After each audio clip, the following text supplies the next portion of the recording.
Objection. Excellent. Thank you, Roberta.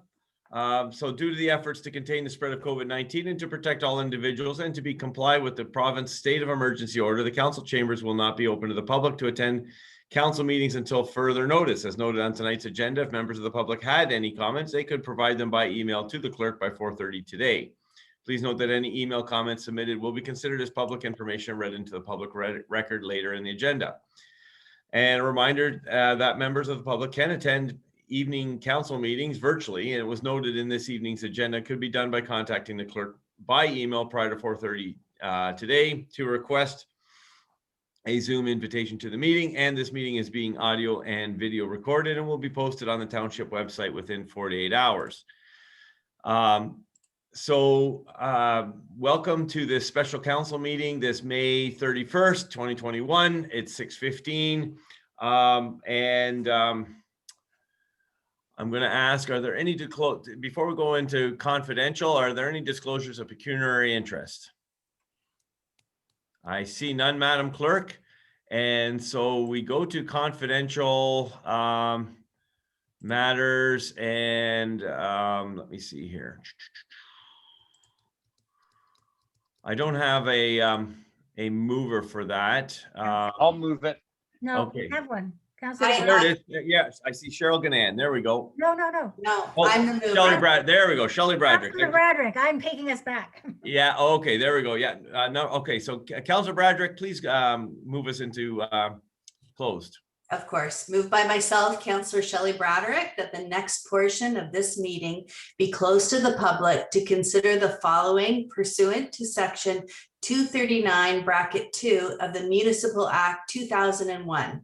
2.1, Sid Vanderveen and Ed Delay, project engineer, RJ Burnside and Associates Limited, re-council members training Drainage Act, applicable closed session exception, purpose of educating or training the members. Okay. Thank you, Councilor Bradrick. Can I get a seconder for that? And I have Councilor Jonker seconding that. Any comments or questions? Seeing none, all those in favor? And that is carried. So we do move into close. Are we going, just this time we're staying here, correct? No, we have to go into Okay. confidential Zoom. Okay, confidential Zoom. See you in the other. Resume this. Okay, thank you, Ms. IT, Roberta. And so we come into open. Councilor Gannan, you have the resolution to come back into open. I do, Mr. Mayor. Thank you. Moved by myself that this special council meeting does now resume in open session at the hour of 7:14 p.m. And do I have a seconder, please?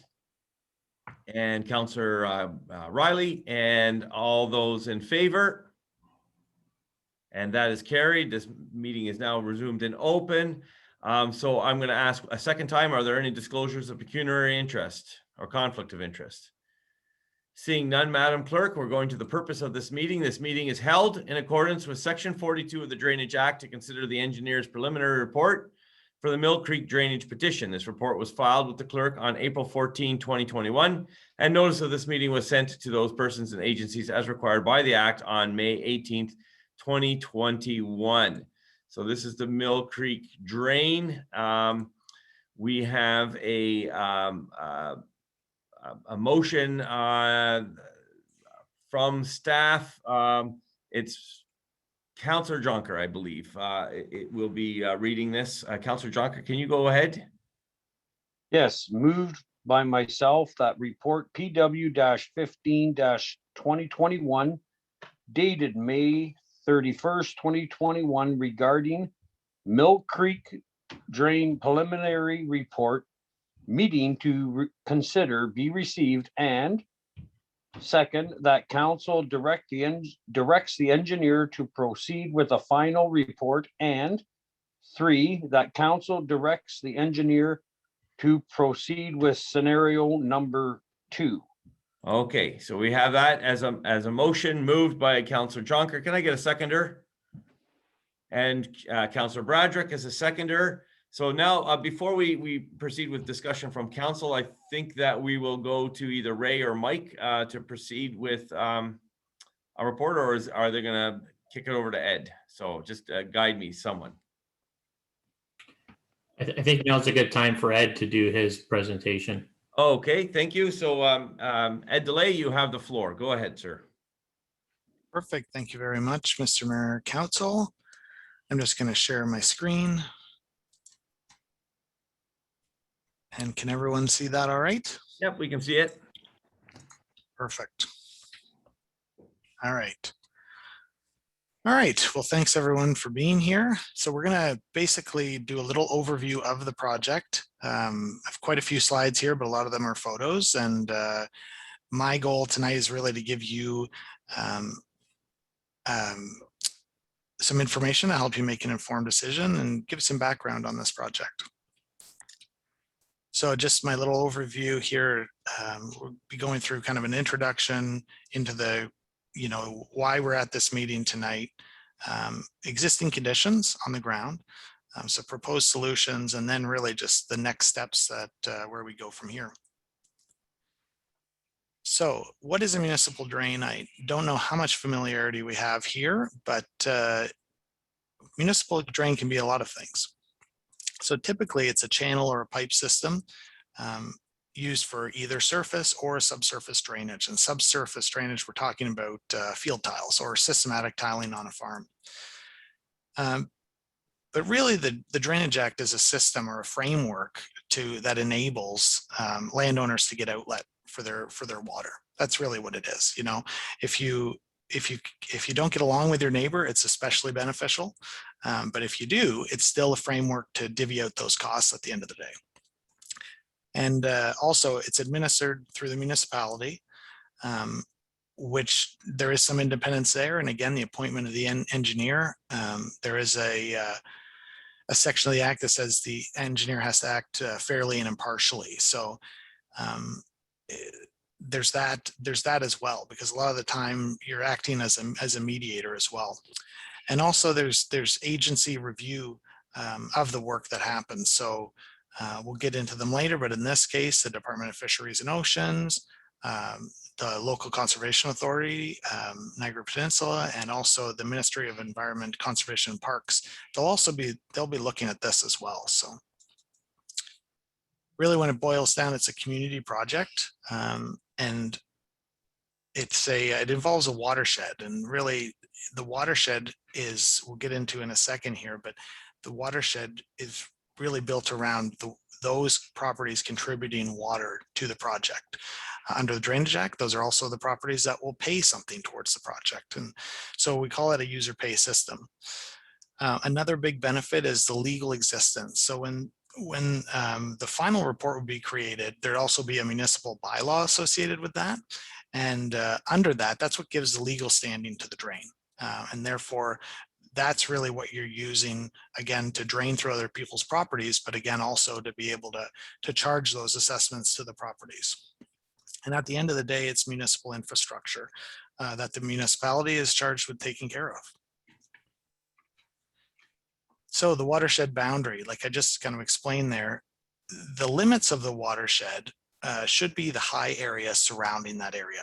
And at the end of the day, if we have a snow melt or precipitation, any water that falls within those confines is going to make its way down to some kind of water course or water body. And that's really that watershed or that contributing area. That's what we look at, A, for the design of the drain, but also the assessment or the costing of the drain. Okay. If rain fell on the other side of that boundary, it's going to another watershed. It's going to use another system. So the purpose of this meeting, I think I have 3 points here. These are, in my opinion, the number one is the presentation of my preliminary report for your consideration as council. So that's the main thing. I'm basically giving you an overview of the project. The second is that council can hear feedback from the stakeholders in the watershed. And also there's an opportunity for the petitioner, in this case, to remove his name or another person to add their name. And then the third is council has a decision to make, whether to stop the preliminary report at this point or to proceed to a final report. and final report, which would eventually end in construction, some kind of construction. If the report stops here, which some do, OMAFRA will also give a grant to cover 1/3, I believe it is, of the cost to date. Similarly, if this proceeds to a final report, there's also 1/3 grant on all the construction costs, with some asterisks in there, but generally OMAFRA tries to cover those costs, whether it goes to construction or if it stops, if it's not the right fit, they also try to do that for the landowners. So some background, how was the project started? Well, Mr. Schwab submitted a petition for parts of lot 26 and 27 in the Broken Front concession. And that's the former township of Gainsborough, I think. And Burnside was appointed in December 2019 to prepare a preliminary report. Why was this the path chosen? Mainly because this is currently a natural water course. So this is not a municipal drain. It's a very large watershed, which we'll get into here. And there are a lot of unknowns. So this is really a prudent play on behalf of the municipality, township, just to take a little bit of a safer move here to say, what's going to be involved in this? Is everyone prepared for that? And just to make sure everyone's on board and everyone's aware, really, that's the biggest thing to key in on here. So some existing conditions. First thing I'm going to talk about are the reviewing agencies, because they've had quite an impact already. So NPCA, typically their biggest concern with these projects is going to be erosion and flooding risks. And if we're working in a regulated area, which includes many things, but it includes wetlands. And NPCA has a policy that says there'll be no new municipal drains allowed within a wetland. Well, on this project there, I'll show you a map of this as well. There are two established wetlands or evaluated wetlands that lie within where this water course, basically this water course goes through them. And so we've been having discussions with NPCA over this. And in this case, they're willing to work with us, and this is a newer development now, but they don't feel that policy is appropriate in this case if there are certain design criteria met, but basically we've worked out that we will move forward, and they would be glad to hear us out on that. So that's a positive step we've made. Here is a drawing that was sent to me by NPCA, and hopefully everyone can see my mouse here. The first wetland that affects us is this one, which is on the Wiley property south of Wiley Road. It's rather large, and the channel goes right through it. It exits again onto Mr. Schwab's property here and carries on down through the golf course property. And there's a much smaller piece of wetland basically down at the Welland River. So that's the second one that we'll be looking into, but the major one is on the Wiley property, and so that'll definitely be something we were discussing with NPCA. The other reviewing agencies are DFO, Fisheries and Oceans Canada, and really anything that's a channel where fish could access it. In this case, they could access parts of it from the Welland River all the way up. So they'll want to be involved with that. Some species at risk were already identified in preliminary searches in that wetland at the Welland River. So it is potentially there. We'll know further if we move to a final report. That's basically where all of the details are looked into at that point. The third ministry is the MOE or MECP. And we'll have a application. We'll potentially have an application to them, but they will be also looking at the provincial endangered species. So a little bit on the contributing watershed here. The entire watershed is about 750 hectares, or if you work in acres, it's a little over 1,850 acres.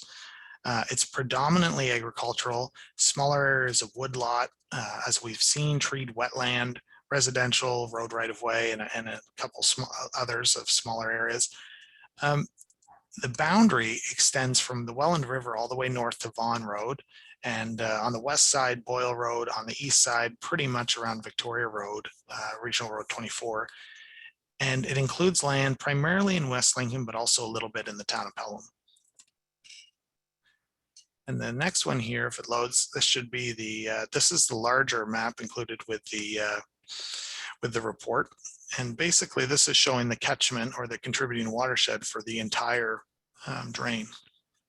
So it starts here, and the extent is on the outside here, basically crosses back over into West Lincoln and comes all the way in the wetland at the top here, all the way up to, I think that was Vaughan Road, and carries on around here. Basically it stops at Boyle Road here, and then it comes back east a little bit. Oops, sorry, comes down Wiley Road, and it's to the north of Chippewa Road for the best part of it. And all that land is moving south and east, and really concentrates coming down to the Welland River down here at the golf course. The second drawing we have is really concerning our project area. So Wiley Road down to the river. And this is really the section that we're looking at, as this is where the petitioner's property is located on. The petitioner owns this property here, and then this property here. And you can see there's the top end of the drain is on his property, and also a large part of the downstream part of the drain is on his property. And in this case, basically we'd be looking at starting the drain at the north end of Wiley Road, crosses Wiley Road, and to the south, continues back north, crosses Wiley Road again. There's a small there's a small channel comes in here, crosses Wiley Road a third time. So there's 3 culverts on Wiley Road, which seems a little excessive. Comes back onto the Schwab property, enters onto the Wiley property in the bush area here, and then exits, and it's more in the field in this location, and then kind of travels along the edge of the bush, enters onto the second Wiley property, and then back onto the Schwab property again, and continues across the Schwab properties down to the Uhas property. And here there's a bit of a pool that's created before it comes down towards Chippewa Road. There's a very large culvert on Chippewa Road, which is good. After that, it travels on to the golf course property, where there are a series of culvert crossings and a bridge crossing.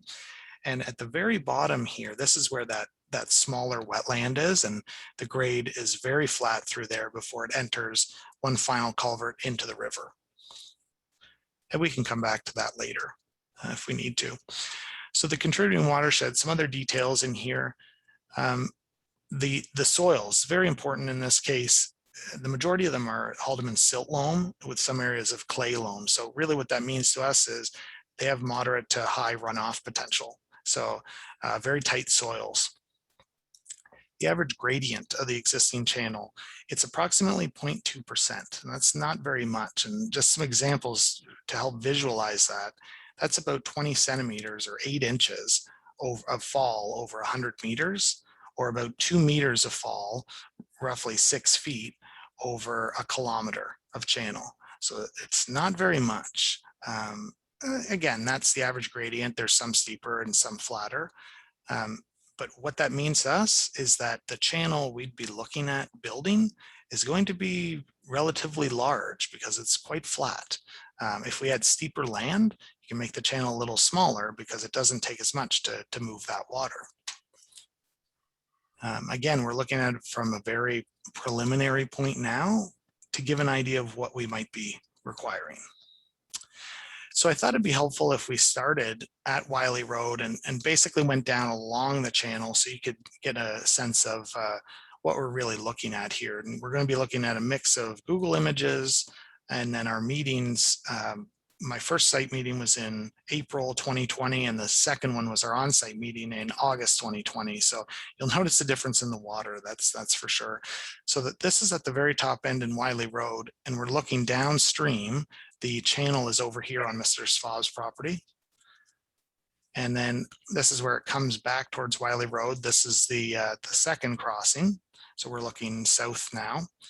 And now we're kind of looking west. So the channel goes across and into the north field here.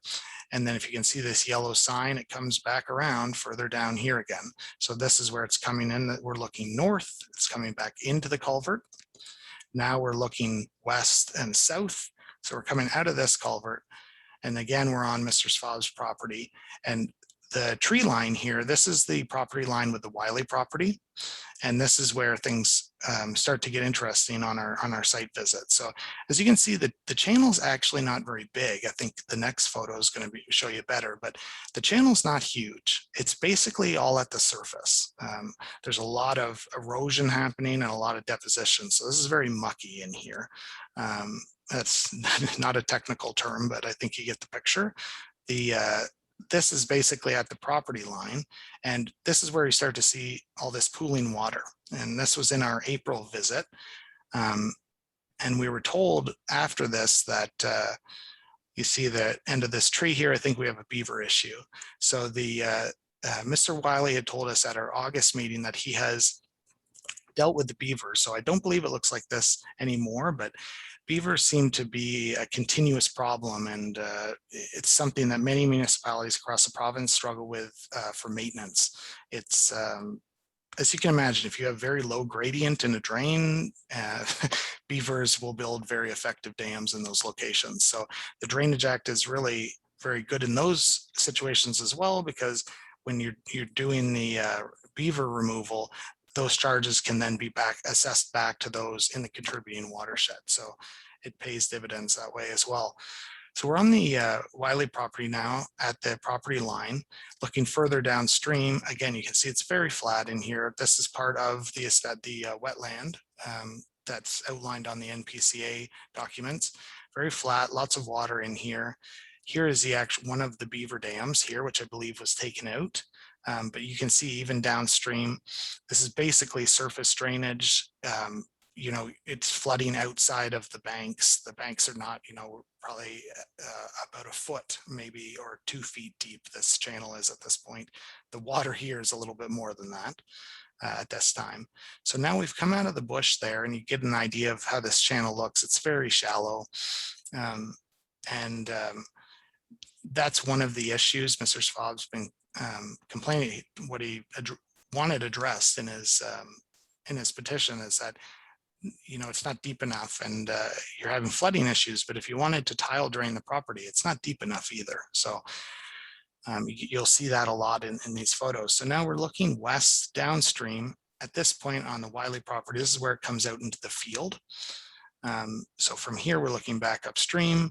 Essentially, the channel comes out through the field here, around this high point and back this way. And now we're kind of skirting along the edge of the bush, heading south. And this tree line here is the property line, the South Wiley property line with the Svab property.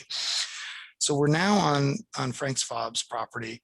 He has performed maintenance since he's owned this property since the 70s. So the channel is much larger here, but it's still very shallow. You can see all this vegetation growing up. That's because the water is very, very shallow along here.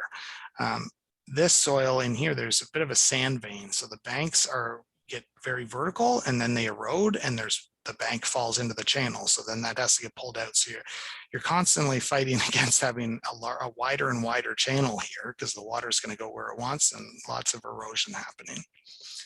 This can be seen further down here on the Wiley or on the Svab property. Same thing happening. This will be from April 2020. The water here is deep enough in some places to have it go over your boots, but that's really it. You can see how wide this is. A typical agricultural ditch would not be this wide for this size. We could do that a lot more efficiently. Here's a look. That's a misstep there. This is August 2020, but it gives you an idea of how much vegetation is in the channel.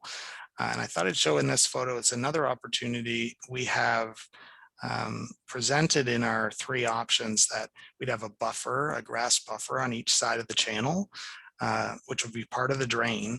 And that helps with planting being so close to the channel. One benefit for Mr. Svab would be, though, that that would help cut down, getting this all vegetated on the sides would help cut down on erosion, and we could make this channel in many locations a lot more narrow. Therefore, it wouldn't have such an effect. But the buffer would be very good in this case, just for a setback for farming, and Mr. Sva would be compensated under allowances as part of the drain. So definitely an option. So now we're at the property line with the Juhas property, and you can see the channel gets a lot narrower in this location. It gets wider as we cross the property line because there's a lot of ponding happening downstream on the Juhas property. This is Juhas property where the ponding happens in August. It's dry now, but this area, I believe at one time they told me it was a pond. This is their crossing, and one thing you start to notice is the crossings down here get a lot smaller. And so this is about a 1 meter diameter culvert, I think, and they're about 1.5 meters up on Wiley Road. That's not uncommon for the road crossings to be bigger. That's a good design practice, but as we're going downstream, we either want to make sure the crossings are getting bigger, or we're accommodating flow around and picking it up in a larger channel again. As you can see, as we go downstream, the channel's getting smaller and smaller. This is all that's left of it at this point. So I would imagine this is wet for quite a width through here. Now we're at Chippewa Road looking upstream. This is back in April. So there is quite a bit of water comes down here, and now just behind me would be entering that large concrete box culvert, which is seen again here. This is the culvert. This is looking downstream and naturalizes quite a bit as we go on to the golf course property. So now we're into the actual golf course proper. I'm looking from the one crossing here, and the channel is large here. It's after it's passing through a culvert, but it remains quite small, and the crossings remain quite small. This is one of the golf course crossings. As we were surveying, trying to get in here, you can see all the field debris that's coming down here, all the residue, and blocking these culverts, because these are all about 1 meter diameter culvert as well. And there's a bridge further down, but you can see the erosion happening on the side of the channel. So there's some TLC needed on the golf course as well. This is another one of the course crossings, kind of a makeshift culvert here. And they have a bridge too, which is in okay condition. I would imagine there's quite a bit of flooding. There was a lot of evidence of it on the golf course as well. Now we're kind of skipping ahead. So now we're downstream of the small wetland on the golf course, and we are down at the Welland River. So there's an older concrete box culvert, I believe, under here, which wasn't working very well. And there's a brand new culvert put in where Mike is standing here. And here's that new culvert. We're looking upstream. This is what that wetland looks like. And really, this culvert is regulating the water level. There was a lot of evidence of the river spilling its banks and coming back into here. And that's, I think, why the water is so turbid there. And you can see this is, again, in April. So that's why we're seeing all that turbid water. So what have we proposed to deal with this? I thought I'd touch on allowances here. I kind of touched base on those before. Allowances are a means to compensate property owners for using their land in the case of Section 29 of the Drainage Act here. So this is essentially it's essentially an easement. We're going to buy this land to use it.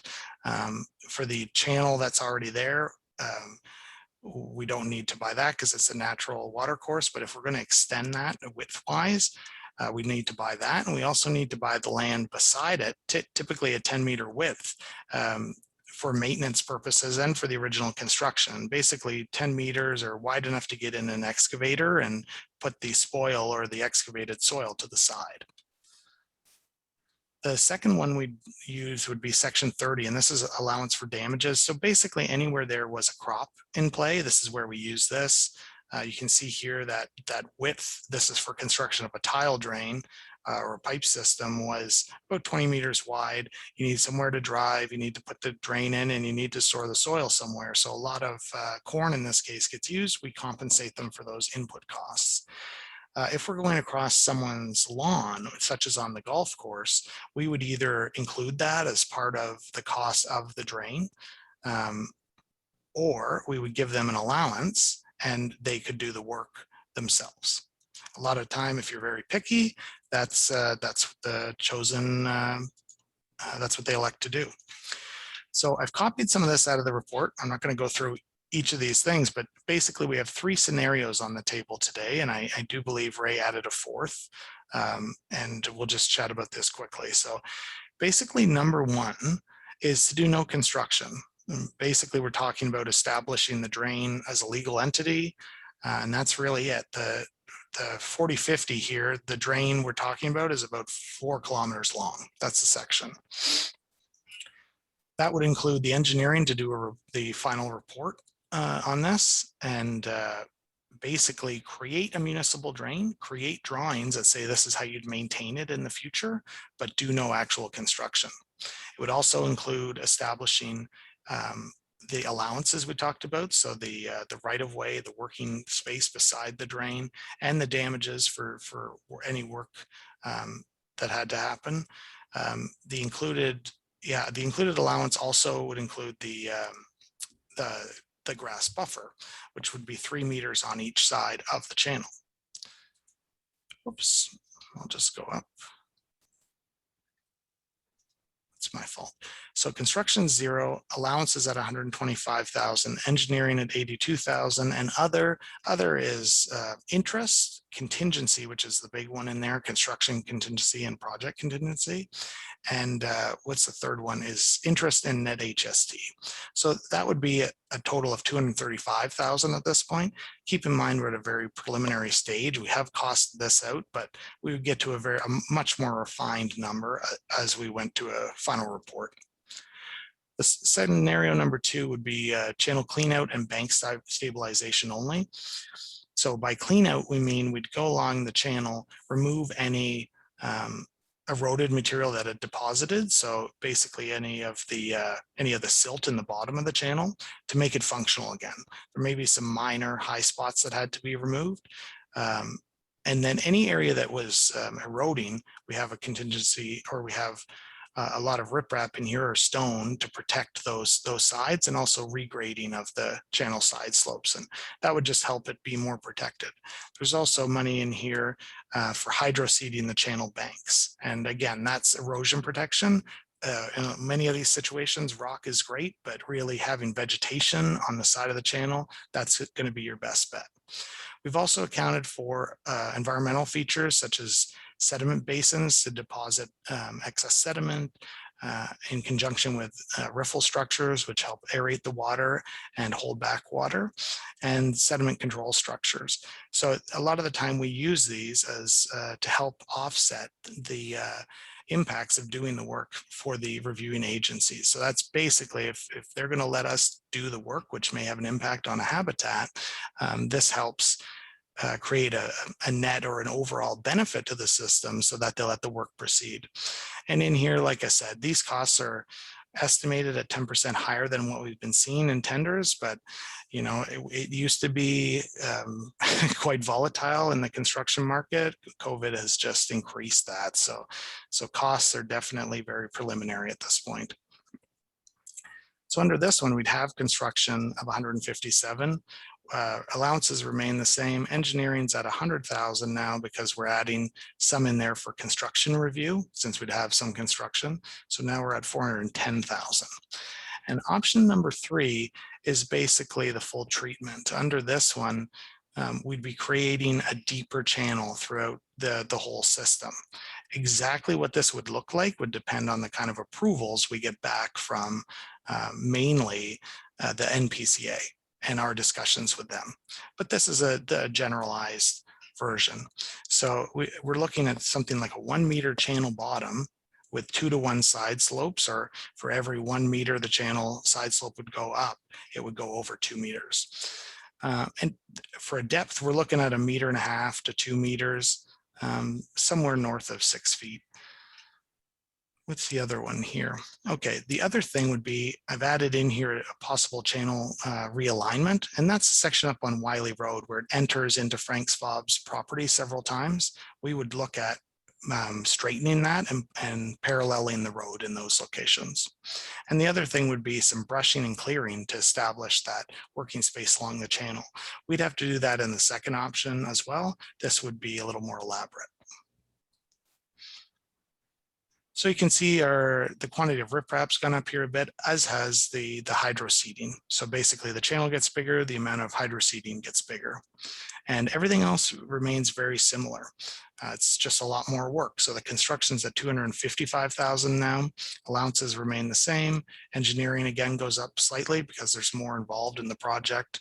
And there are other costs or contingencies have gone up as well. So we're looking somewhere around 550,000 for scenario 3. Now, Ray has also pointed out that there is a fourth option to do nothing, and that is also an option. And I think he has briefed everyone on that, and we can discuss that further as we go. The next steps here. This is kind of, if we decided, or if you decided to proceed, this is what would be happening. The project or initiation, the petition or request, sorry, in this case, a petition, that's already happened. The agencies have been notified and the engineer's been appointed. We've had the on-site meeting, but in this case, now we've had a preliminary report put in, and now council will decide whether or not to proceed to a final report. When we get to a final report, these are basically the steps that we're looking at. There's basically a more detailed survey would happen at that time, more detailed design, more detailed drawings, making actual assessments and costing the project. And then we proceed to an information meeting. That's basically a meeting where we'd share what the project, the specifics of the project with the stakeholders in the watershed, the agencies as well, and municipal staff. When we get feedback from all of those stakeholders, we would eventually get to a final report that we would then submit to the municipality. We'd have a meeting very similar to this where council would consider that final report and hopefully provisionally adopt it and give it 2 readings of the bylaw. Then we deal with appeals. That could be the Court of Revision, which is typically made up of council members and really just deals with the cost of the project. That's usually the sticking point for everyone. Who's going to pay what? So they can move around who pays specific costs, but they cannot change the total of the project. And, tribunal for any other issues, basically. Following that, the 3rd reading of the bylaw would be given, and we would tender the project and prepare a contract. It is an open tendering process typically. Then we proceed to construction, and following that and the warranty period on the construction, that's typically when assessments are levied. At that point, that's where that OMAFRA grant I was talking into, which would be a 1/3 grant. So basically the total assessment for a property, 1/3 of that would be paid by OMAFRA if it is a farm tax class property. So quite a savings there. And then, so that works into the assessments, the final assessments, and those will be levied by the municipality.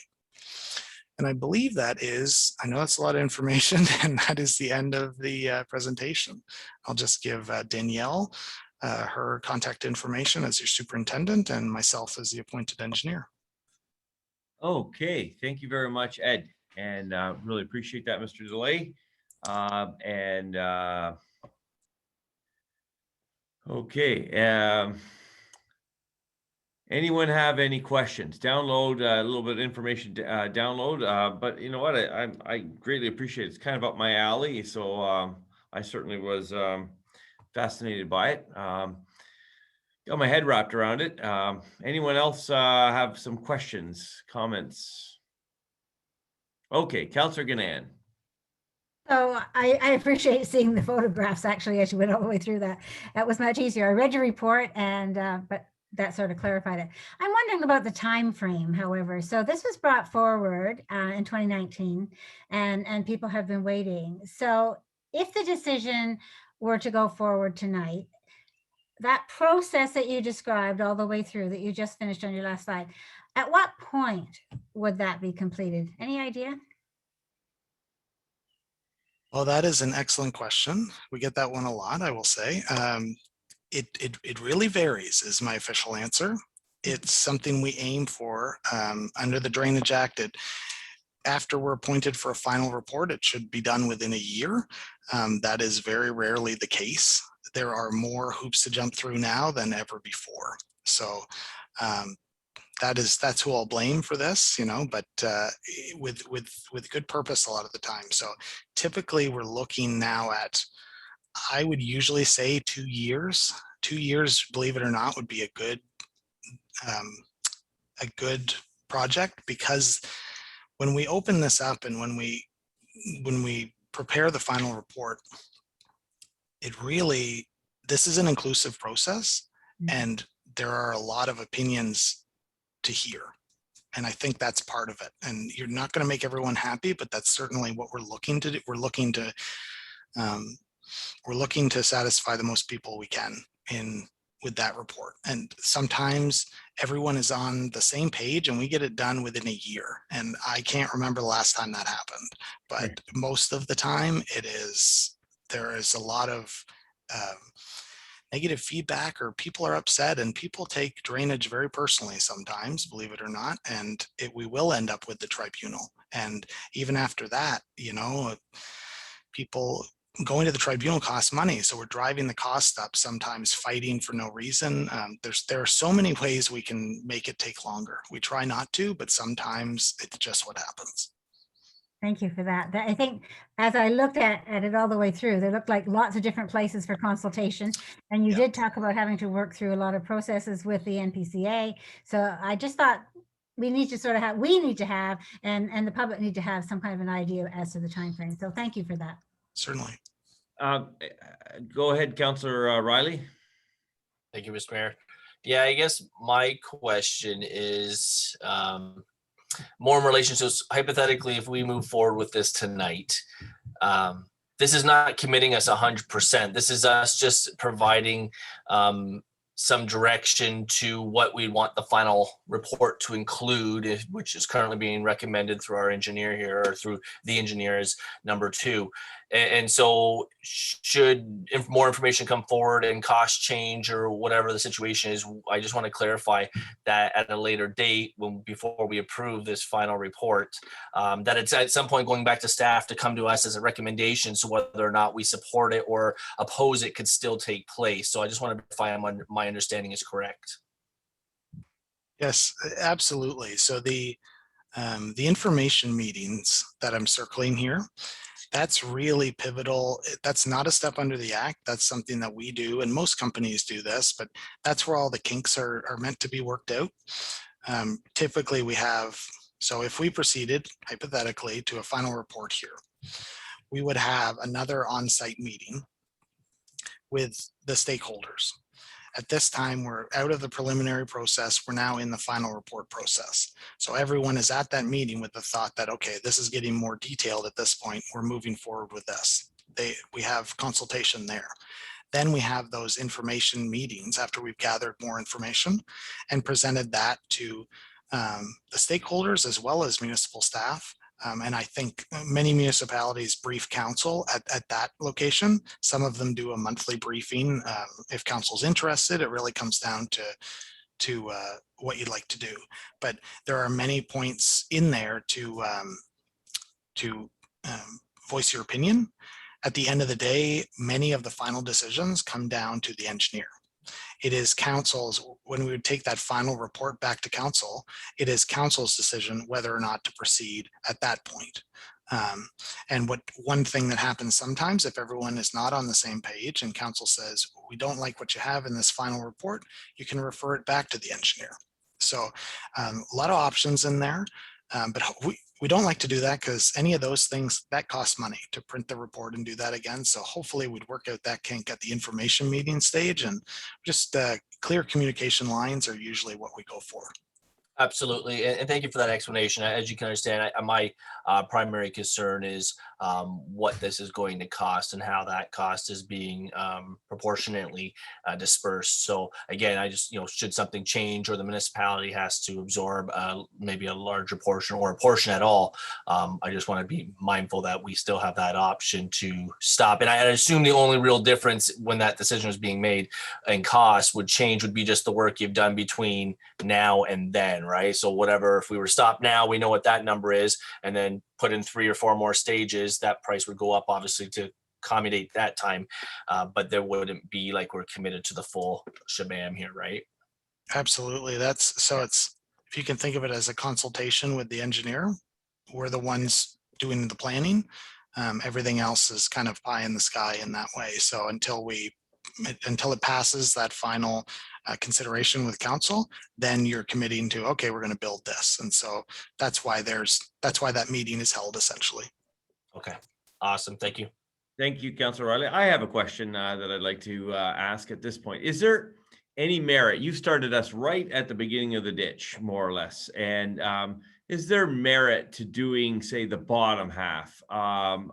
For example, I'm thinking of that naturalized area. I think it was referred to as the Wiley property. It's, you know, there's a little bit above it, but if you started effectively the drain as it exited the Wiley, and if that area was well drained, that would have some improvement on the naturalized area in the Wiley property. Mr. Schwab might even reap some benefits before it went into that property because it's draining better. But is there merit? Is there any benefit, or certainly there's cost benefits starting pretty much at the P, the proposed Mill Creek Municipal, right at that P section there, kind of doing the engineering from that point. And then the top third looks like would just be left alone. What are the thoughts in the engineering world about doing a partial bottom half? That's an excellent question, Mr. Mayor. It's kind of a double-edged sword here. So starting down here is fine. And you can see my cursor still, everyone? Yes, yes. Yeah. This has benefits in this location, right? But Yeah. the rub is that up in here, you're still going to have water coming in up in here. Like Yep. it's all coming down from here. We don't have a major source that's entering in another spot. So if most likely these watersheds, you can see this line here. Yeah. What that means is that this water is going here. Correct. And all this water is coming in and using this system. So if I were Mr. Schwab, I wouldn't be happy with that, because this is part of it is dealing with my entire property. Yeah. Right. So it's kind of a, there are benefits. You definitely improve this area. He could potentially tile drain this and have the header tile, or basically tile drain this and outlet it if we have enough fall, bring it this way. Yeah. It's a potential, that's something to look at, but that's really a landowner decision, whether they would be happy with that. Don't forget, there is a large watershed upstream of here that's coming into here. So that's really something where I would look at it and say, are these crossings working well enough? It sure looks like they are, but those are the kind of decisions just to get an idea of the quantity of water we designed to. I don't think I mentioned it in the presentation, but this channel would be designed typically to a 1 and 2 year design storm. And for those that don't know that, what it equates to is a storm you'd see once every 2 years. That's essentially when that came down through this system, the whole watershed in this ditch. We want to know, how high is that going to get? How high do we have to make the ditch to accommodate that? And so that's just another unknown that, that we would definitely consider what you're saying, Mr. Mayor, but I don't have enough information to say definitively at this point. Yeah, so ultimately, that's just a question that the homeowners or the landowners themselves would have to come back to us through maybe a consultation process, because really, as far as I understand, the only skin that we have in the game are the drainage of Wiley Road and its associated, like our land is we would be paying for the Wiley Road drainage, and any drainage that came off of East Chippewa Road. Those are the only two interfaces that I see that we have municipal skin in the game. Is that correct? It is on this drawing, but when I said on the previous drawing, the much larger watershed above, you have any road within that catchment as well. Okay. So we would have a little bit more skin in the game, and whether we started at the exit of the Wiley property, Yep. Whatever those costs are for all those roads in that catchment area, they would be incurred from that point on. So we could be quote unquote a stakeholder with some influence to say, hey, you know what, let's just drain the bottom part and save ourselves some money. But again, the question is are we being effective enough for the dollars that we're putting into by not going all the way to the top? Okay, so That's one of the major. yeah. Okay. I just wanted to add, Mr. Mayor, there's also, I've had some calls from some other landowners upstream of Wiley Road, not these landowners, but further up, who they have issues as well, drainage issues. So part of it at this point is, it's not as an effort to keep costs lower, it's not an exhaustive search we've done. And so you never know what's going to happen going forward. Okay.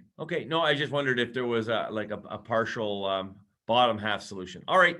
Anyone else having a question? Sorry to interrupt there, folks, but it was just weighing on my mind. I had to get that one out. Councillor Trombetta, go ahead, sir. Thank you, Mr. Mayor.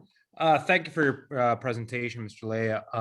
It is informative. Kind of the mayor alluded to sort of what I was thinking as well, that there is, he used the word skin, but I guess more lenience on the township if we go through with this, where there's more of a piece of the pie the township has to pick up. And I'm sort of leery on what to commit. And again, we get this on the weekend, you come in, you review it, you get the presentation, you're sort of leery on, what we commit and what's going to fall back on the tax base afterwards. Right. And, I know in the past, once something's committed, then 2 years later, as you're saying that the project is going to take, once a council's committed, usually the council that comes in is usually, I guess, would have that on their shoulders as a new council and the new term, which we've experienced in the past. So sort of on the fence with this. I maybe just need some more information on it, but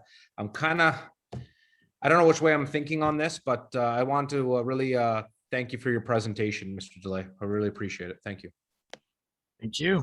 Thank you, Councillor. Any other Councillor Jonker, go ahead. Yeah, I guess the one question I was going to ask too was late if we do clean this up and I guess from now on, the maintenance of it, does that fall on just the municipality, or does that still fall on to each property owner after we redo it? And what it's going to cost, right, to maintain it? It doesn't become our responsibility through their property, or am I understanding that correct? Yeah, if I may. So the question about what's the municipality's responsibility, I may have touched on this before, but the municipality essentially acts as the agent. So they are the coordinator, they are the agent, they are the one, they're essentially the person or the entity who performs the work, because there's a role there where the municipality will act as a kind of an arbitrator almost, but after that, you're basically an independent party.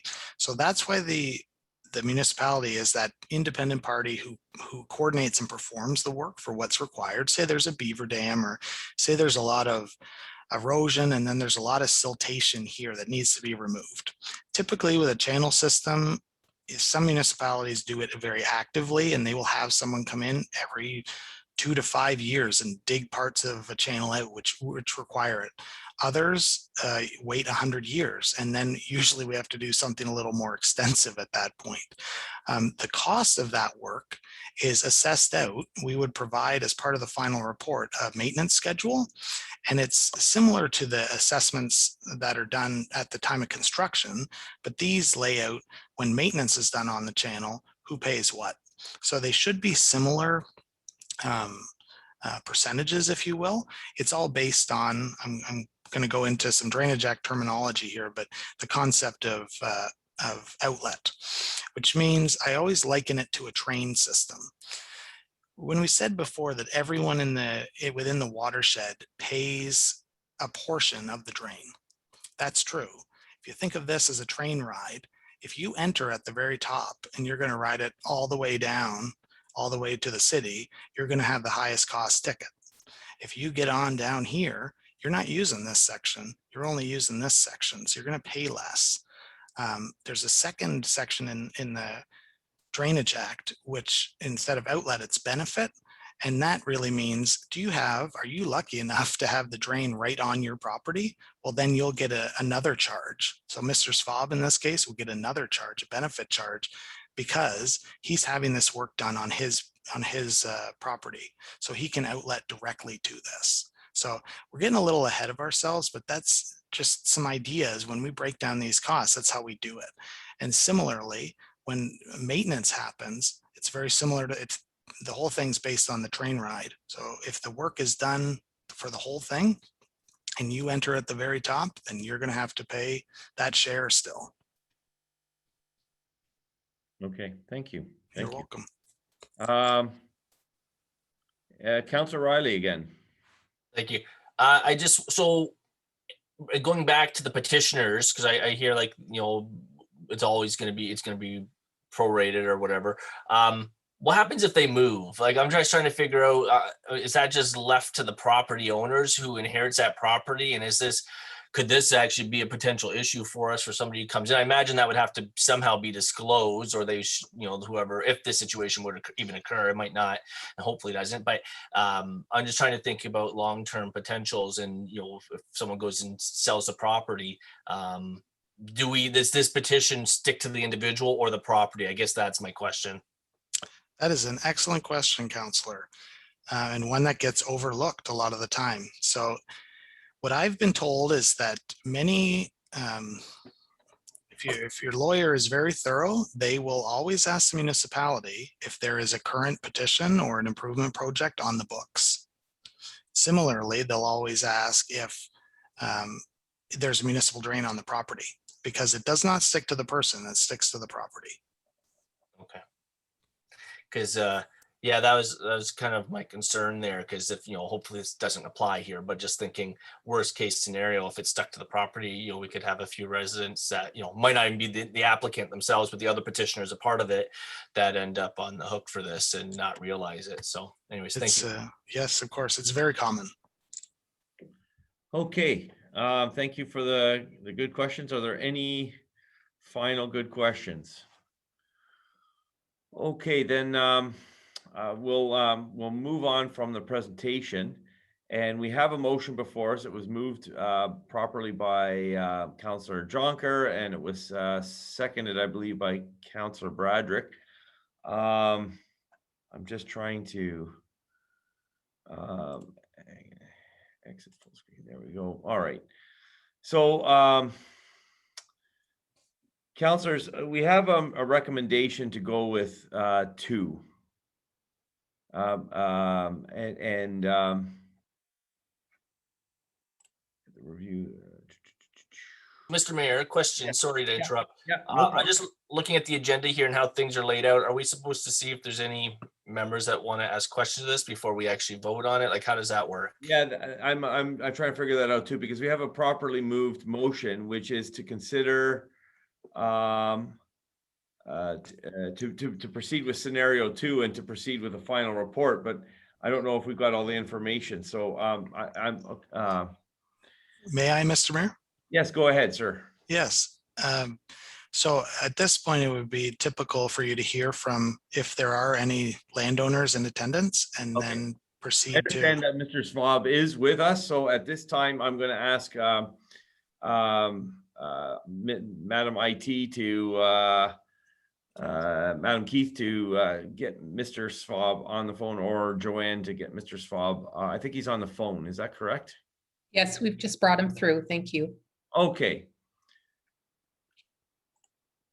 Good evening, Mr. Schwab. Are you able to speak? I see your phone number there. Is there a mute? Oh, there we go. Are you there? Yep, I'm here. Okay, Mr. Schwab, go ahead. Are there any comments you'd like to enter in at this time? Yes, I think I think number 2 is a good one, or number 3 there. That's what I would like to see go forward. on the drainage. So, yeah, So you're familiar with the whole system, and and you've been following the presentation thus far so far. correct, right. I started from the beginning, correct, and listening to it. Okay, excellent. All right, and so you're pleased with number 2. You have no questions.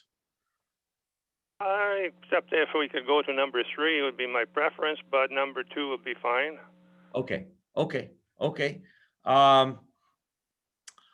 All right then. Well, if you have no further comments or questions, we appreciate your input. And like we said, we're just at the initial stage of this process. There'll be a lot of opportunity to enter more comments later on in this process. We have various consultations and public information sessions. Mr. Mayor, if I may jump in again here.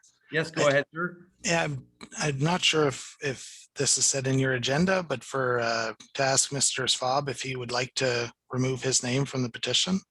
Oh, okay. Mr. Schwab, would you like to remove your name from the petition? No, I do not. Okay. At this time, do I ask if there's any people who would like to be added to that list? Is that also probably the natural next question? Yes, sir. Okay, so Madam Clerk, are there any other people waiting in the waiting room? No, Mr. Mayor, there is no one else, so there would be no one else to Add their name. Okay. So we can proceed now with the report from staff, and then we'll proceed to the drainage engineer's report. Okay, so now, so then I would go to Mr. Vachon for the report from staff. Is that correct? No, we still got to vote. Yeah. We still got to vote It's on been my moved motion. and seconded, the staff report. Okay. So now we have to, yeah, I presume, just ask if there's any further questions, and then we take a vote, and then we will go to the engineer's report and we have the mover, we just need a seconder.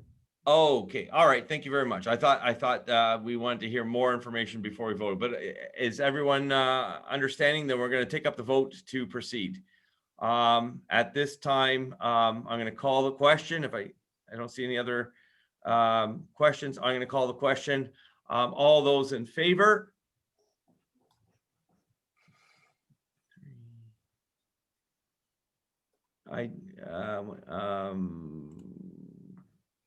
Councilor Rayner, did you, okay, and then all those opposed? 1, 2, 3.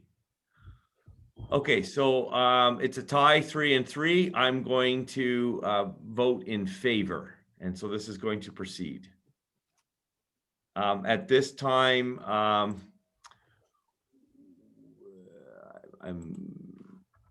or addition of names. Okay, so then we're going to go to consideration of preliminary report. This is a motion. Councilor Rayner, I see your name on this. Yes, Mr. Mayor, but I'm not in support of this, nor do I want to read it to say that I am. So if you want to find one of those. Okay, I'll tell you what, I will read it and ask for a mover. That the engineer's preliminary report for the Mill Creek drainage petition dated April 2021, as prepared by R.J. Burnside and Associates Limited, be accepted and approved, and that R.J. Burnside and Associates Limited be and is hereby authorized to proceed with preparation of a final report with respect to the Mill Creek drain, and that scenario 2, as recommended by report PW 15-2021 Mill Creek drain preliminary report meeting to consider be recommended for implementation. And let me just pull you guys back up. Is there a mover for that? Can I get a mover for the Councilor Bradrick and a seconder for that? Councilor Jonker. So we have a mover and a seconder, Councilor Bradrick, seconded Councilor Jonker. At this time, we would go to Madam Clerk. Who would we be going to for this, or Madam CAO? You can open it up for discussion, Mr. Mayor. Okay, then I'm going to open up for discussion unless any of the directors have anything that they would like to lead out on. Any comments or questions?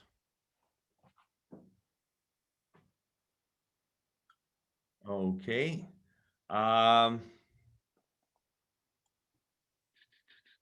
That's the question. Yeah, I just want to make sure I dot my i's and cross my t's. I don't want to fetter the process.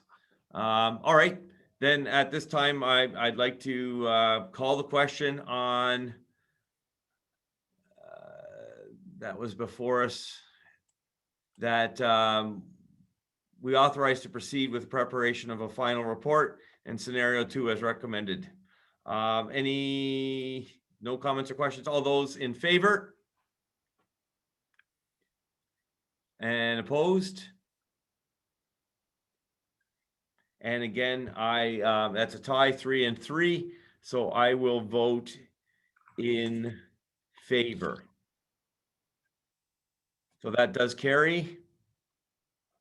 And I think that concludes The meeting, back to the hockey game. our meeting. So at this time, I'd like to declare this special meeting adjourned at the hour of 8:17.